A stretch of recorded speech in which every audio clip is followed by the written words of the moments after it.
सभी भाइयों को मेरा नमस्कार और सभी बहन बेटियों के चरण स्पर्श। भगवान कृष्ण की और सुदामा की कहानी आपने हर तरीके से, हर तरह की और सब तरह की सुन रखी है,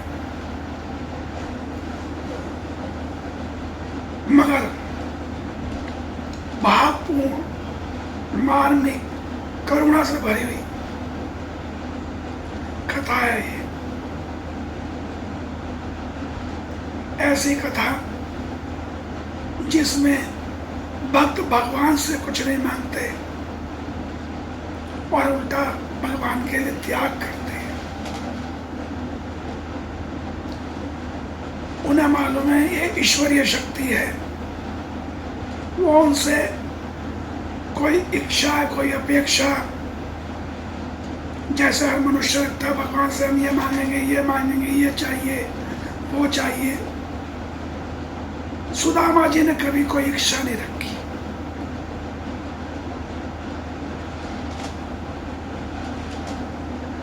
करुणा से भरी उनकी गरीबी से और कष्टों से, दुखों से भरी जिंदगी रही, लेकिन कभी उन्होंने भगवान कृष्ण के नाम का किसी को उलाहना नहीं दिया। किसी से यह नहीं कहा मेरा मित्र इतना शक्तिशाली राजा है, ईश्वर है।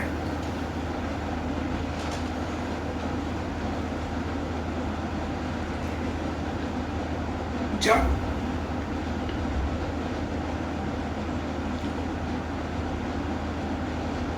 प्रभु कृष्ण भगवान उन्हें याद करते थे, उनका ध्यान करते थे, ऐसे ही एक दिन सुदामा जी अपने घर पर अपनी पत्नी की बातें सुन रहे थे। कहते हैं उनकी पत्नी कह रही थी, आप कहते हो कृष्ण मेरे मित्र हैं, कृष्ण मेरे बाल सखा हैं, हम दोनों बचपन में गुरु के आश्रम में खेले हैं, कूदे हैं, बड़े हुए हैं।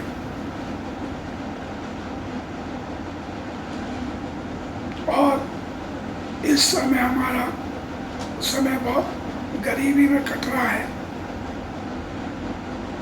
खाने के लिए अन्न नहीं है और बच्चों के पालने पोषने के लिए धन नहीं है। आप एक काम क्यों नहीं करते, द्वारका चले जाइए, वहां कृष्ण से कुछ मांग लीजिए। जब आप अकेले थे आपने इसलिए नहीं मांगा अपने मित्र से, अब तो वो राजा हैं, राजाओं के राजा हैं, अच्छे अच्छे सम्राट और राजा उनके पास सहायता मांगने जाते हैं, तो आप क्यों हिचकते हैं?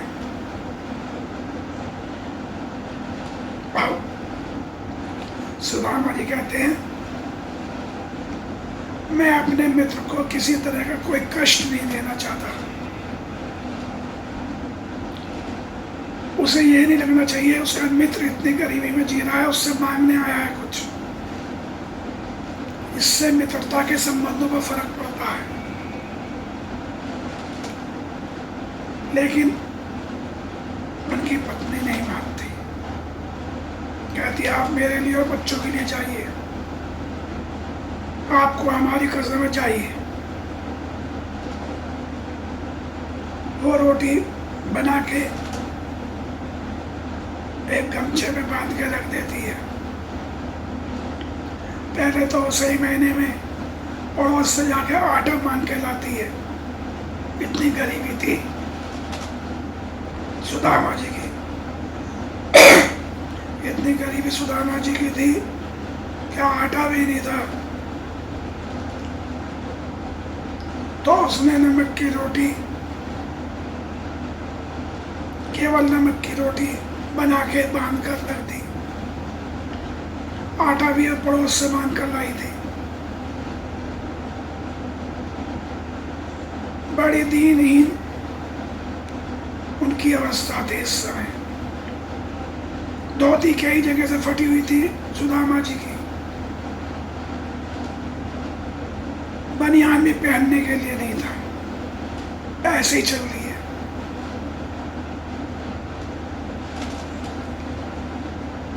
रास्ते में जा रहे हैं,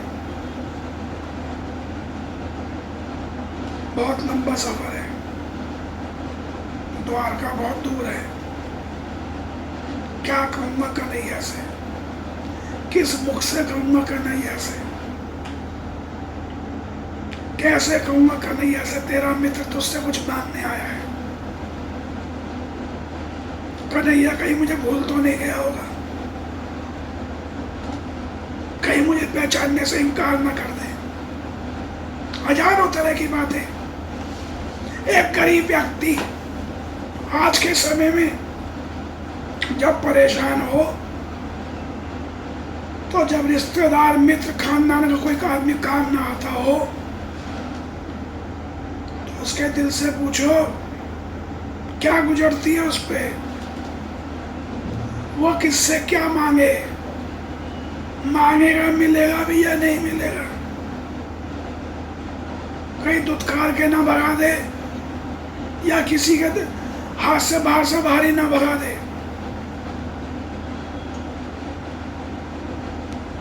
ये सब बातें हम आज के लोग सोचते हैं, उस समय सुदामा ही सोचते हुए जा रहे हैं।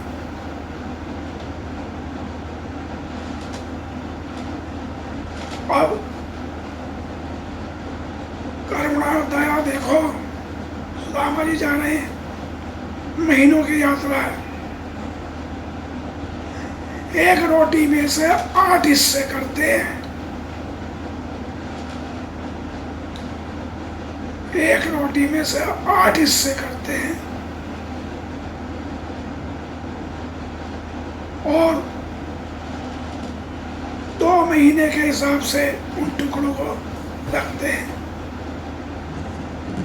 दिन में एक बार खाते हैं, पानी में भिगोकर।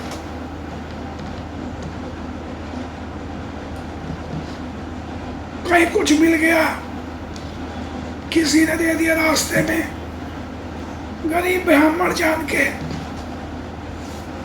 तो वो अलग बात रही।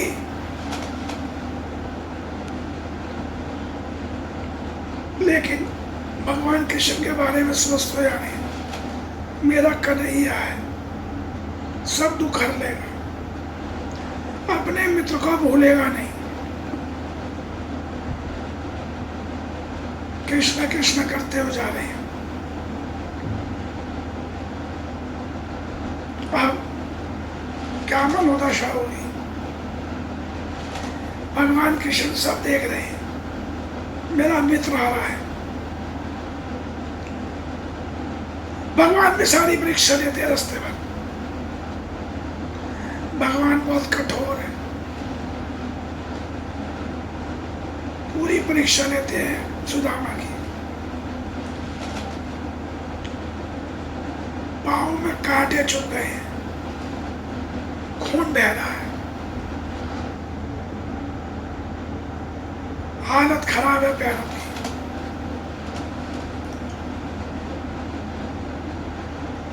बहुत से नगरों में तो लोग दूर से भगा देते हैं, चल हट, कैसा गंदा ब्राह्मण है। मगर वो चुपचाप सहन करते हुए चले जा रहे हैं द्वारका। और धीरे धीरे 2 महीने बीत गए। उन्होंने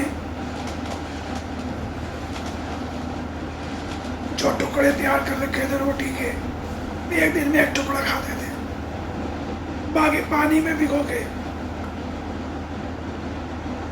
कैसी परीक्षा होगी भक्त की। फिर भी किसी से कोई शिकायत नहीं, फिर भी किसी से कुछ नहीं मांगना। इसलिए एक ब्राह्मण त्यागी हो सकता है, एक ब्राह्मण ज्ञानी हो सकता है, उसमें त्याग की भावना भरी होती है। कुछ लोगों को या कुछ विवादों को छोड़ दें तो ब्राह्मण कभी भी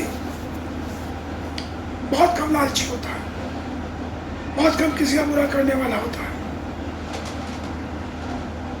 अब तो समय बदल गया, कलयुग है, यहाँ इस समय सब कुछ संभव है। लेकिन आज हमारी संस्कृति हमारे देश में तो ब्राह्मणों की वजह से सुरक्षित है, हमारे संस्कार उनकी वजह से सुरक्षित है। मैं एक सैनी समाज को होकर ये बात कह रहा हूँ, मैंने देखा है सब अपने बच्चों को अंग्रेजी सिखा रहे हैं, पढ़ा रहे हैं, अपनी भाषा, अपने संस्कार, अपना ज्ञान सब भूलते जा रहे हैं। अब कहानी आती है द्वारका पहुंचने की। द्वारका पहुंच जाते हैं सुदामा जी। पहली बात तो सुदामा जी जब पहुंचते हैं तो वो द्वारपाल लोग लेते हैं राज्य में नहीं घुसने देते। उनका जो नगर होता है, द्वारका का नगर जो था, उसके किले में अंदर नहीं घुसने देते। वो कहते हैं भैया कन्हैया मेरा दोस्त है, मित्र है, मुझे अंदर जाने दे। फिर किसी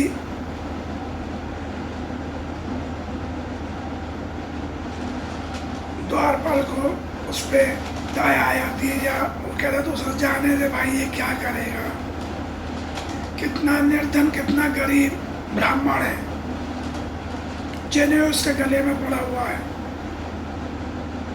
जाने दे, कुछ भिक्षा मिल जाएगी खा लेगा, शायद भगवान से कृष्ण से कुछ मांग ले, इस मारे आया हो, उसे प्रवेश करने देते हैं। सुदामा जी हाथ में लाठी लिए,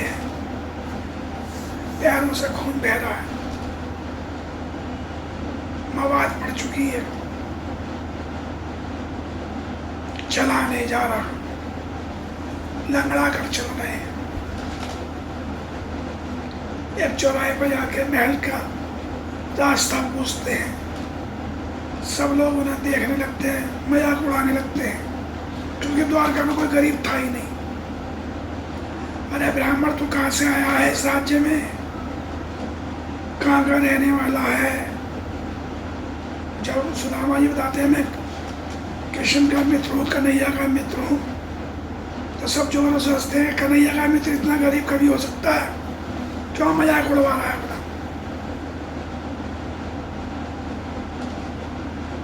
अब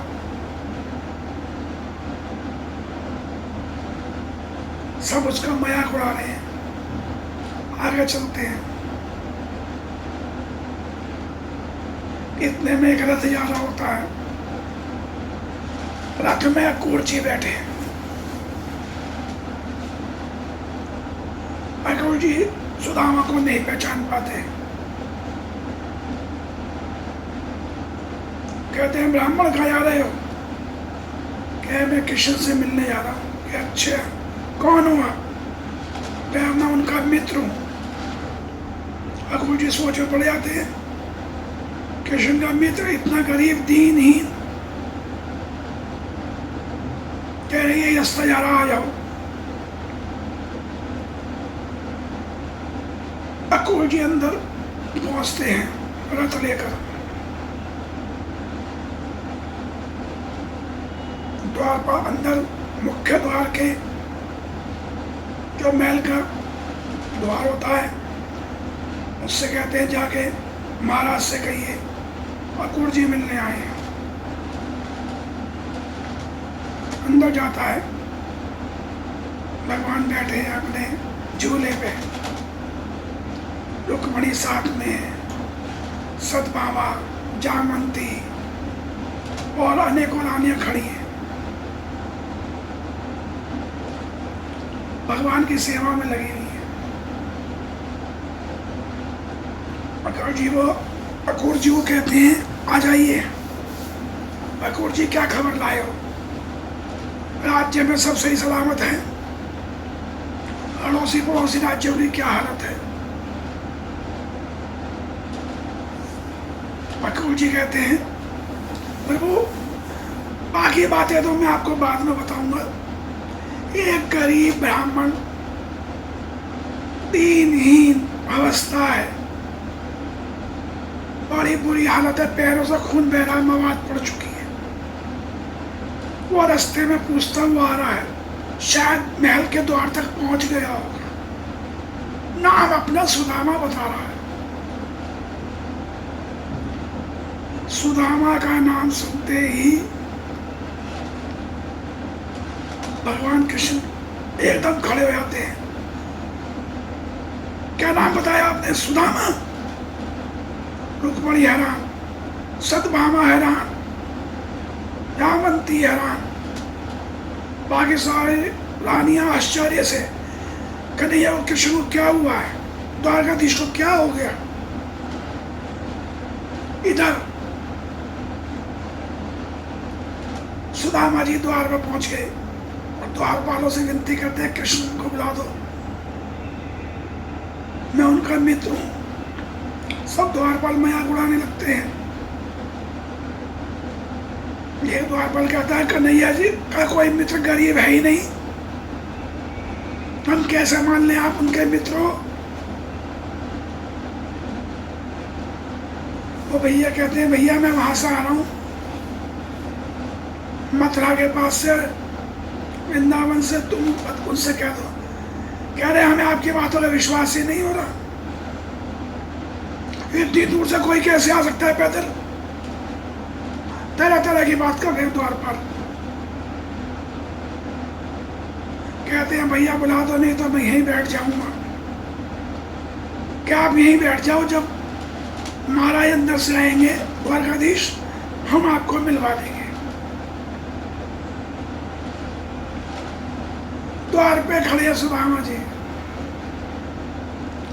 अंदर कन्हैया को पता लगता है अक्रूर जी से। इतने में एक द्वारपाल आगे कहता है प्रभु एक गरीब ब्राह्मण भिखारी सा भेष है,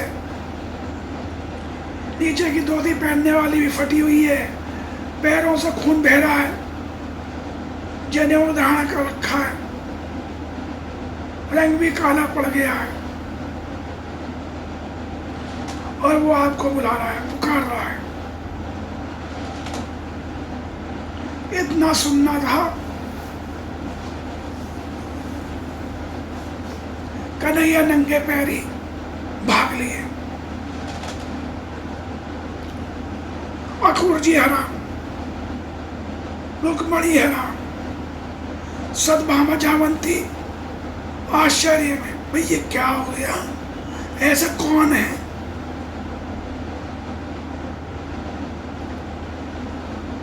आते हैं, भाग रहे हैं अंदर से, द्वारपाल देख रहे हैं, सारे सैनिक देख रहे हैं, उनके पीछे सब आ रहे हैं।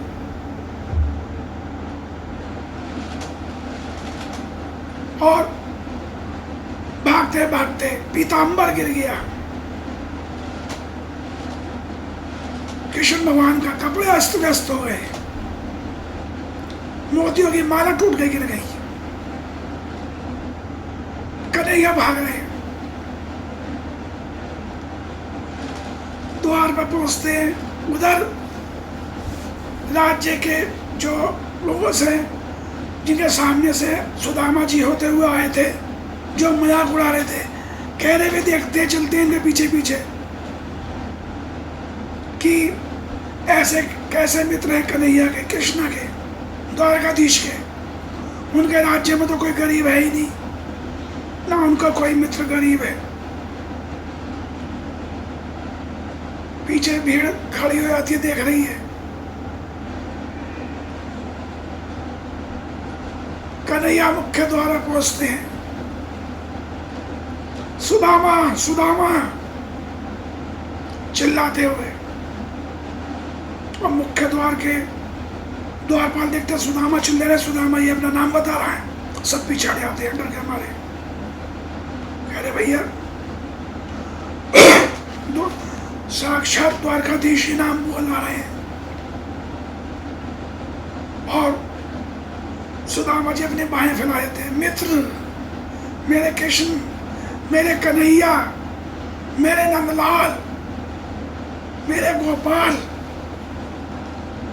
गले लगते हैं। क्या दृश्य होगा, भक्त के लिए भगवान आ रहे हैं। कितनी बड़ी शक्ति है भक्ति की। भक्ति में वो शक्ति है कि साक्षात ईश्वर को अपने पास बुलाने की ताकत रखती है। नंगे पैर द्वारकाधीश गले लगा लेते हैं, गोद में उठा लेते हैं। मेरे सुदामा, मेरे मित्र, आज कैसे मेरी याद आ गई, आज कैसे मुझे याद किया।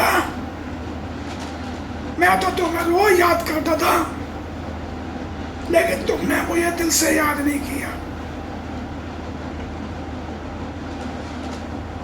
ईश्वर रो रहे, द्वारकाधीश कृष्ण भगवान आंखों से आंसू बह रहे हैं।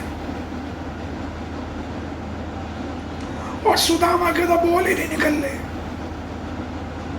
उनके आंसुओं से कृष्ण भीग गए। अब जनता देख के हैरान परेशान कि ये तो वास्तव में द्वारकाधीश के मित्र हैं। और द्वारकाधीश नंगे पैर आ गए, मुकुट गिरा पड़ा है, माला टूटी पड़ी है, कोई ध्यान नहीं है। ऐसा कितना गहरा मित्र होगा इनका। अब जिन्होंने मजाक उड़ाया होता उनकी भी आंखें शर्म से झुक जाती हैं। इतना प्रेम, इतनी गहरी यारी, इतनी मित्रता की गूढ़ता।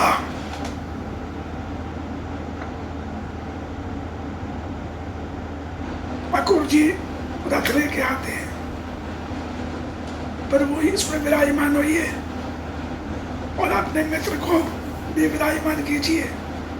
अकुर जी प्रणाम करते हैं सुदामा को, कहते हैं प्रभु आपका नाम सुना था द्वारकाधीश के मुख से, आज आपको देखकर धन्य हो गया। तब सुदामा कहते हैं कन्हैया तुम मुझे याद करते थे कि हाँ मैंने तुम्हारी अपनी मित्रता सबको बता रखी है।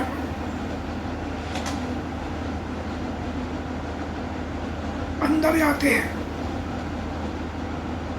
लेकर, अकबर जी रथ चला रहे हैं। रथी को हटाए थे कि मैं चलाऊंगा रथ। अकबर जी रथ चला रहे हैं, भगवान बैठे हैं सुदामा के साथ गले लग के। द्वार पे उतरते हैं, उनका हाथ पकड़ के भवसागर से पार कराने वाले ईश्वर, बैकुंठ लोक के स्वामी, साक्षात परमेश्वर उन्हें अपने हाथों से उतार रहे हैं, अंदर ले आते हैं।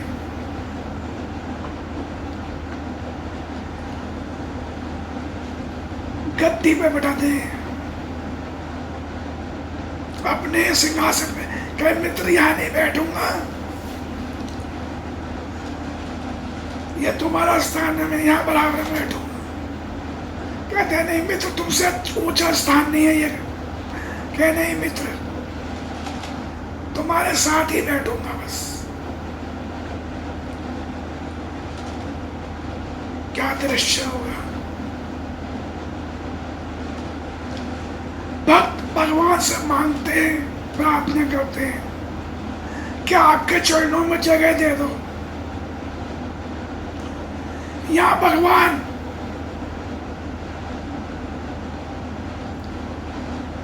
खुद स्वयं वासुदेव नारायण हरि परात मंगाकर सुदामा जी के चरण धो रहे हैं, पैर पखार रहे हैं और रोते जा रहे हैं, कांटे निकालते जा रहे हैं, पैरों में से रोते जा रहे हैं। कितने गहरे घाव हैं, बस भी पड़ गई है। सुदामा, मुझे संदेशा भिजवा दिया होता, मैं आ जाता।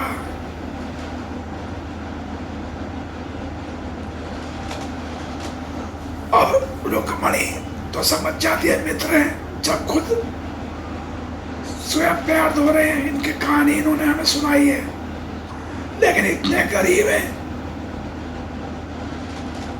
सत्यभामा भी आश्चर्य से सारी रानियां एकदम कि ये क्या हो रहा है, कि कन्हैया रो रहे हैं। जिनके आगे अच्छे अच्छे सम्राट रोते हैं, संसार जिनसे हर वक्त कुछ ना कुछ मांगता है, उस कृष्ण के आगे के सारा सम्राट राजा महाराज झुकते हैं, वो कृष्ण रो रहे हैं अपने मित्र में।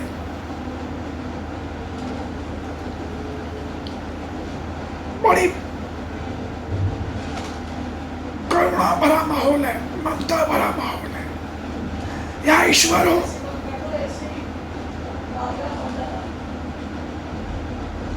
अब यहाँ ईश्वर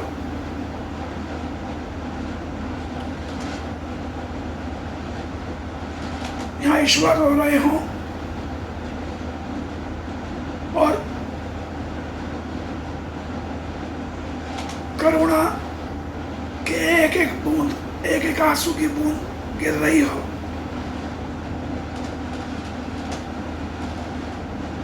अब सुदामा जी अपना सब दुख भूल गए। मित्र, ऐसे मत रो, तुम्हारे आगे ये कुछ भी नहीं है। तुम्हारे लिए तो मैं हजारों दुख सहन कर सकता हूं।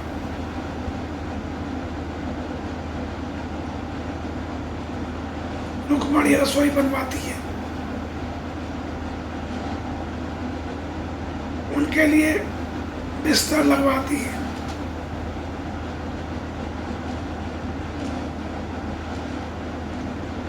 कन्हैया पहले उनके पैर पखाड़ने के बाद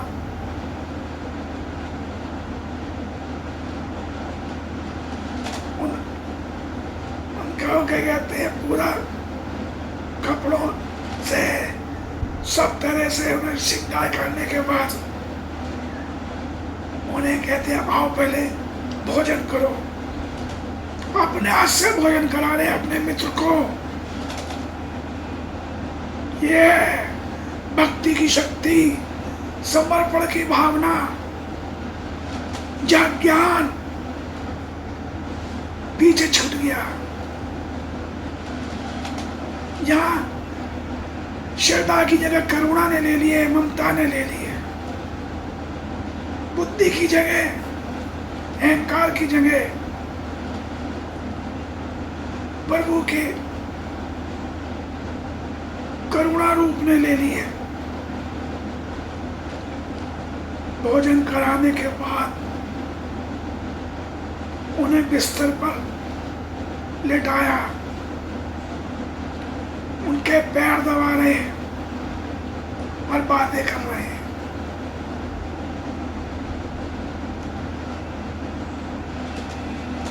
पैर दबाते दबाते सुदामा को नींद कब आ गई पता ही नहीं चला।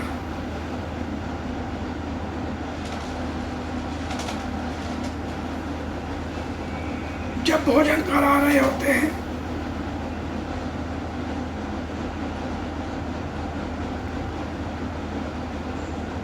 तो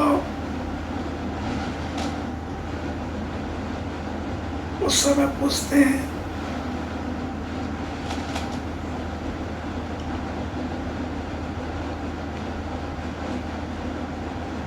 जब पहला कौर अपने हाथ से खिलाते हैं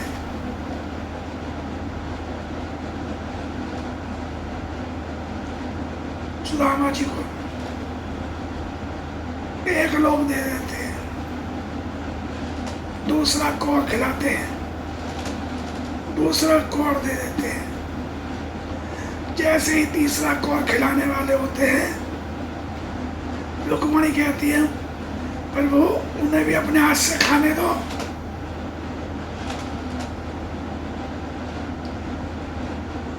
उन्हें भी तो स्वाद लेने दो अपने हाथ से। कृष्ण समझ जाते हैं, कहते हैं दामा खाओ।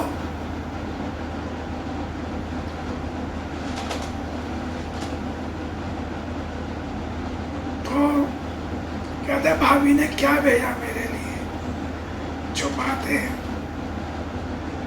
कहते क्या कहूँगा, नहीं है कुछ भी नहीं, क्या ऐसा हो ही नहीं सकता कि भुने हुए चावल है, ले लेते हैं। क्या मेरी भाभी ने भेजे मेरे लिए, अपनी करुणा से, अपनी ममता से भेजे हैं, इन्हें मैं जरूर खाऊंगा। पहला कौर खाते हैं, उनके सारे दुख हर लेते हैं। दूसरा कौर खाते हैं, उनको जन्म मरण से मुक्ति दे देते हैं। तीसरा कौर जब खाने वाले होते हैं, कहते हैं प्रभु हमारे लिए भी छोड़ दो। रुक्मणी कहती है, जो कि तीसरे कौर में वो अपने बराबर का स्थान देने वाले होते हैं।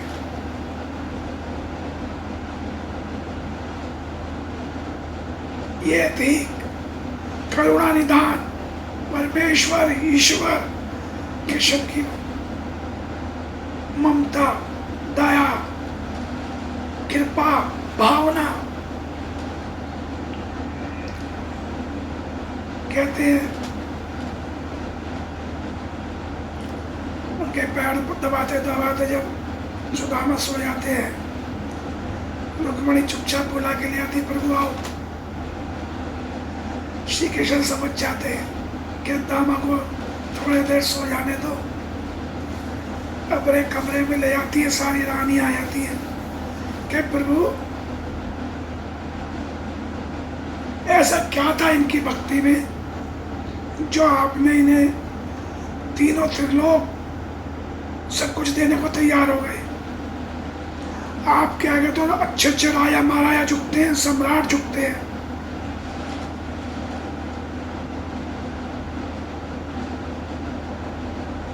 तो सत्यभामा कहती है, इतने तो ये ऐसा तो आपके लिए कुछ करने वाले भी नहीं है, जो आप इतना इन्हें क्या ऐसा क्या दे दिया इन्होंने आपको जो आप इनके लिए इतना कर रहे हो। तब कहते हैं, इसने जो किया है कोई ईश्वर के लिए भगवान के लिए नहीं कर सकता। सब मुझसे कुछ ना कुछ मांगने आते हैं, मेरी भक्ति में, मेरी प्रार्थना में मुझसे कुछ ना कुछ मांगते हैं, मगर इसने तो मुझे अपना सब कुछ दे दिया। मेरे हिस्से की सारी दरिद्रता इसने अपने हिस्से में ले ली और मुझे ये वैभव दे दिया। कि ऐसे क्या करा इन्होंने। कह रहा जब हम दोनों पढ़ते थे, एक बार जब हम घूमने गए तो रुक्मणी पीछे बोलती है, वही वाली बात है जिसमें आप सुनाते हो चने मेरे हिस्से के खा गए थे चोरी से। कह रहे हाँ वो है तो वही, लेकिन उसकी पूरी बात सुनो आज। कि वो चने गुरु माता के रसोई में रखे थे, जो गुरु माता ने हमें दिए थे खाने के लिए।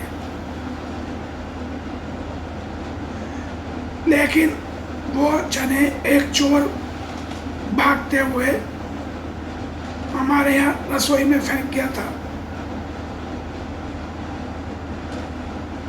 ये बात सुदामा जी जानते थे और वो चने किसी ब्राह्मणी के घर से चोरी किए हुए थे। तो ब्राह्मणी ने श्राप दिया था, जो भी इन चनों को खाएगा वो संसार का सबसे दरिद्र आदमी बन जाएगा।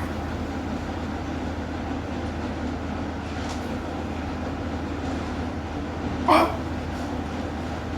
वो चने आधे आधे करके मुझे और सुदामा जी को दे दिए थे। गुरु माता ने जाओ इतने गैया चढ़ा लाओ। और सुदामा जी को मालूम था अगर मैंने वो चने खा लिए तो मैं दरिद्र हो जाऊंगा, और वो जानते थे मैं कोई ईश्वरी शक्ति हूं। तो क्या कहीं ईश्वर की शक्ति या ईश्वर ही दरिद्र हो गया तो संसार का पालन पोषण कैसे करेगा। इन चनों पर श्राप लगा हुआ है। और वो चने मेरे हिस्से के सुदामा ने खा लिए कि मैं तो अकेला हूं, दरिद्र रहूंगा, श्राप मुझे लगेगा, मगर मेरा कन्हैया तो बचा रहेगा। मेरे कन्हैया को कुछ नहीं होना चाहिए।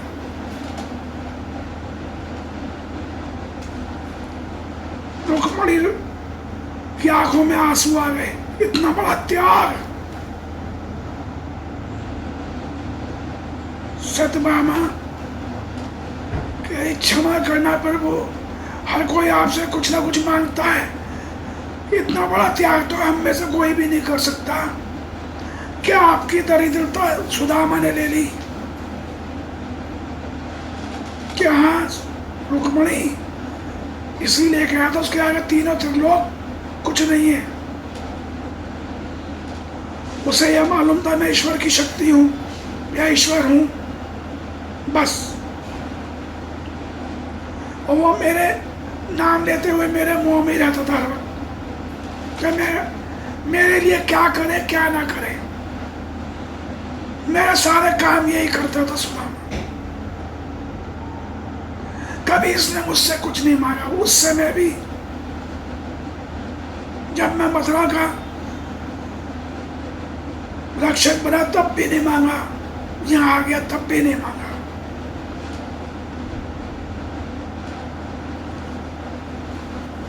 कहते हैं प्रभु सच में बहुत त्याग किया है सुदामा ने। क्या हाँ रुक्मणी,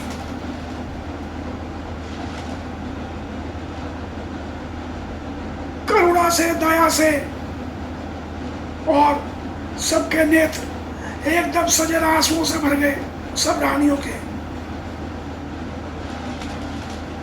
सुदामा के पास किशन जाने के लिए कहते हैं रुक्मणी से, मैं सुदामा के पास होकर आता हूं।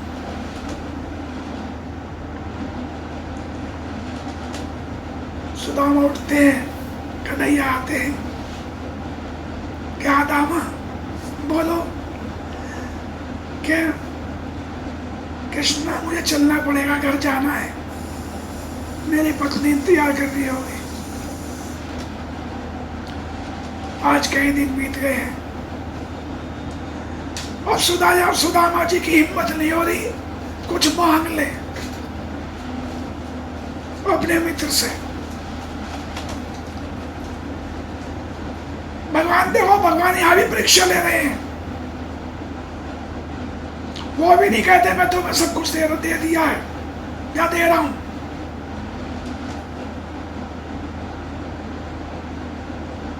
कहते अच्छा चलो तुम्हें मैं रथ तक छोड़ाता हूं।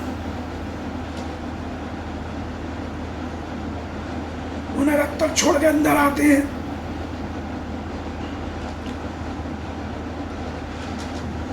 सुदामा रथ में बैठ जाते हैं और कृष्ण रथवान का रूप धारण कर लेते हैं, कपड़े बदल लेते हैं, वेश बदल लेते हैं। अब रथ में बैठ के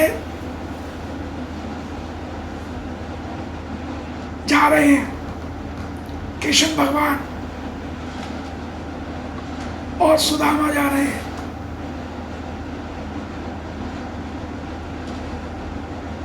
सुदामा सोच रहे मन ही मन अपनी पत्नी से क्या कहूंगा कि मेरे मित्र ने कुछ नहीं दिया मुझे, या ये कहूंगा मेरे मित्र ने बहुत स्वागत किया, मैं सब कुछ खा पी के आ रहा हूं, तुम्हारे लिए कुछ नहीं लाया। सब कुछ सोचते हुए जा रहे हैं।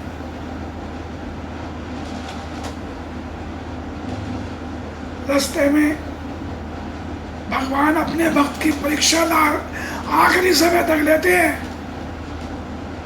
कह रहे यार तुम्हारे मित्र थे, तुम्हें इतने बड़े राजा महाराजा हो कि भी तुम्हें कुछ नहीं दिया, खाली हाथ भेज दिया। कहते हैं मेरे मित्र से ने मुझे अपने महल में रखा, खिलाया पिलाया, इससे ये क्या कम है? मेरी सेवा करिए, तुम ऐसे कैसे कह सकते हो?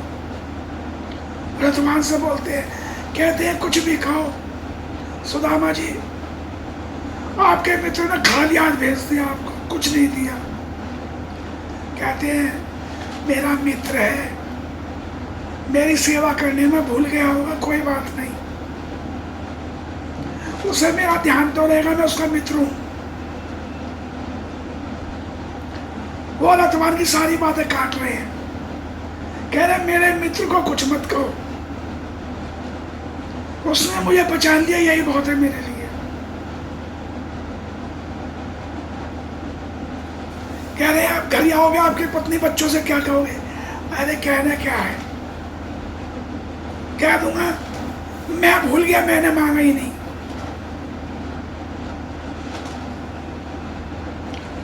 कहते हैं कुछ भी कहो, तुम्हारे मित्र सही नहीं है। कहते हैं भाई रथवान जी, नौकरी आप कृष्णा की करते हो और उन्हीं की बुराई कर रहे हो, मेरे मित्र को कुछ मत कहो।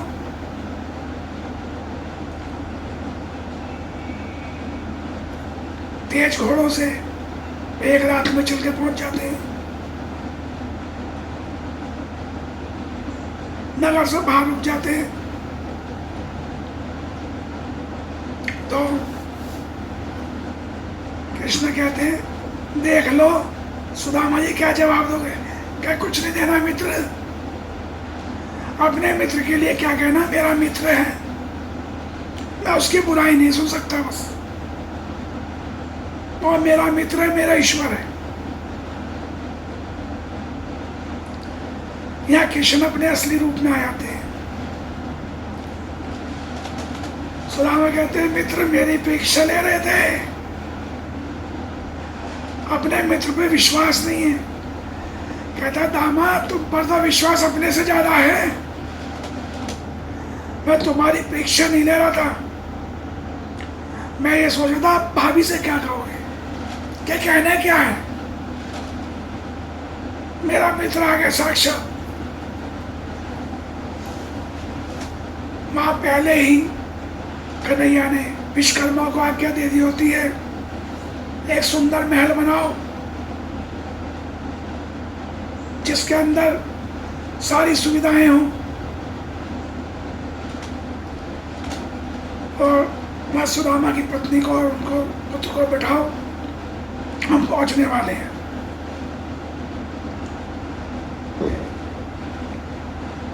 अब रथ लेके दरवाजे पहुंचते हैं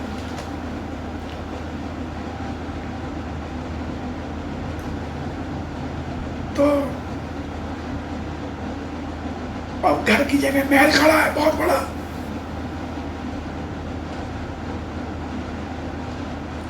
सारी जनता सुदामा की वाह वाह कर रही है, सबके घर बनवा दिए, जिनके जितने भी उनके आसपास के नगर के घर थे सबके घर बन गए नए। तो सुदामा जी बोलते हैं कन्हैया से, कृष्ण कहीं गलत जगह तो नहीं आ गया? कह नहीं नहीं सुदामा सही जगह आए, तुम अपना घर भूल गए? क्या मेरा घर तो एक झोपड़ी थी, ये तो महल है। नहीं, अब यही तुम्हारा घर है। अंदर से पत्नी आती है उनकी, देखती है उनका पुत्र भी आता है सुदामा जी का, फटाफट आरती की थाली सजाती है, भगवान कृष्ण की आरती उतारती है, सुदामा जी की आरती उतारती है, चरण पकड़ लेती है कन्हैया। कहते भाभी ऐसे मत करो, आप पाप मत चढ़ाओ, आप तो मेरे लिए पूजनीय हो, मेरे मित्र की पत्नी हो, मेरी भाभी हो। कि नहीं, मैं साक्षात ईश्वर के चरणों में प्रणाम कर रही हूं, ये हक मत छीनिए मुझसे। कह रहे अब यहीं रखोगे, अंदर नहीं ले चलोगी? क्या है, अंदर आइए। और सुदामा जी महल देख रहे हैं, अपना घर देख रहे हैं, इतना बड़ा महल कृष्णा तुमने कब बनवा दिया? ये उनका पुत्र, उनकी पत्नी दोनों कृष्ण भगवान की बहुत पूजा करते हैं, प्रार्थना करते हैं कि प्रभु हमें धन दौलत नहीं चाहिए, आपका आशीर्वाद चाहिए, अपनी कृपा बनाए रखना, हमसे कोई भूल चूक गलती हो जाए हमें रास्ता दिखाना, मगर हमें छोड़ना मत। तब भगवान कृष्ण अपना एक विग्रह स्वरूप सुदामा जी के घर में छोड़ के आते हैं।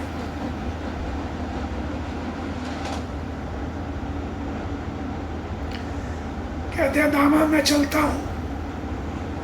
कहने का नहीं है, ये मत कहो मैं चलता हूं, कि मैं आता हूं। तब कृष्ण भगवान कहते हैं सुदामा जब भी तुम कहोगे तभी मैं आता रहूंगा, तुम पुकारोगे मैं एक पुकार में आ जाऊंगा। अब मत सोचना मित्र वहां आने की, घबराना मत, मैं एक बार में यही आ जाऊंगा।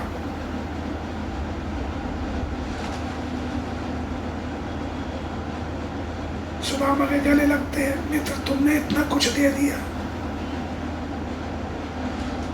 मुझे तो अपने चरणों में जगह देते बस, अपना मित्र मानकर, मुझे ये कुछ नहीं चाहिए था। कह नहीं दामा, तुम्हें मैंने अपना बैकुंठ लोक दिया है, इसके बाद तुम सीधा वहीं आओगे मेरे पास मिलने। तो ये है भक्ति, भक्ति की शक्ति ईश्वर को भी अपने पास बुला लेती है। और ईश्वर वो करता है अपने भक्त के लिए जो भक्त सोच भी नहीं सकता। इसके लिए आपका अपने ईश्वर पे विश्वास, श्रद्धा, करुणा, दया, भक्ति होनी चाहिए, और सबसे बड़ी बात पूर्ण समर्पण। अगर आपका समर्पण अपने भगवान के प्रति है तो वो आपको दर्शन देगा जरूर किसी न किसी रूप में।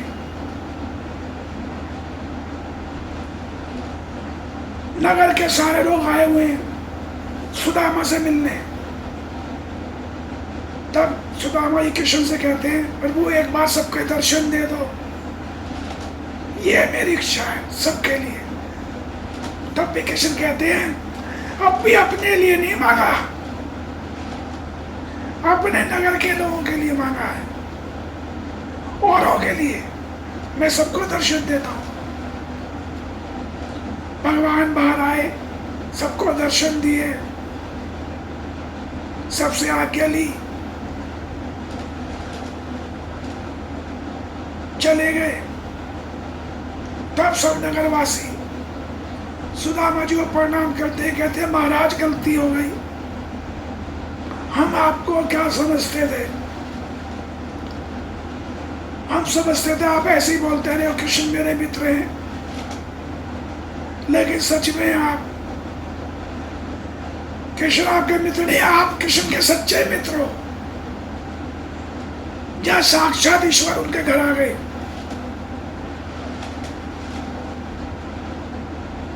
पूरा नगर कृष्ण में हो जाता है। सुदामा कृष्ण की मित्रता के चर्चे हो जाते हैं। तो यही कहना चाहता हूं, संसार एक ऐसा समुद्र है जहां पर पाप, लोभ, मोह, पति पत्नी का मोह, बच्चों का मोह, धन कमाने का मोह, सामाजिक बुराइयों में अपने आप को डुबोने का लालच, जबकि सब जानते हैं लाए कुछ नहीं थे और ले जाएंगे भी कुछ नहीं, खाली हाथ जाएंगे, एक कपड़ा भी नहीं जाएगा शरीर पे से। तो फिर भी इसी संसार में लगे हुए हैं। भक्ति कीजिए पूर्ण समर्पण से, जहां समर्पण है वहां ईश्वर है। कष्ट तो भगवान को भी झेलने पड़े थे। भगवान श्री राम ने 14 साल का वनवास झेला था। भगवान श्री कृष्ण ने अपने माँ बाप का बिछोह झेला था, राक्षसों के आक्रमण झेले थे, और चलते चलते आखिरी में गांधारी का श्राप भी झेला था। जब साक्षात ईश्वर को इस पृथ्वी पे कष्ट भुगतने पड़े तो आप और हम तो क्या चीज है। ईश्वर के प्रति पूर्ण समर्पित रहिए। ईश्वर आपके नजदीक ही रहते हैं, वो अपने भक्तों को कभी अकेला नहीं छोड़ते। इस कथा का सार यही है, वो अपने भक्त को एक मित्र की भांति, एक पुत्र की भांति पालते हैं, एक पिता की तरह राह दिखाते हैं, एक माता की तरह करुणा दिखाते हैं। इसलिए करुणा निदान है, कृपा निदान है। वो पालनहार है, विष्णु श्री हरि नारायण है, वो कन्हैया कृष्ण है, वही श्री राम है। सबको जय श्री राम, जय श्री कृष्ण। कथा अच्छी लगी हो तो भैया जरूर लिखना, संदेश जरूर देना। सबको राम राम।